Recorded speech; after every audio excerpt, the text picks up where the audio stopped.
La itinerancia y jornadas de formación que ha estado realizando FIC Mapu, la red de gestores del FIC Mapu, todo eso se marca la muestra que estamos inaugurando hoy día con un adelanto de la programación. Este es el cuarto año del festival y en ese marco también hemos venido a Curacautín y les traemos un adelanto de programación.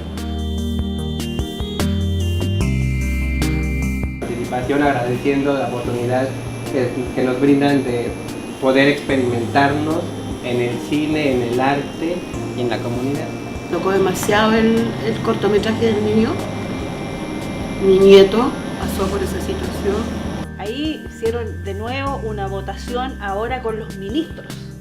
Y los ministros dijeron, no, lo que dicen en provincia no vale.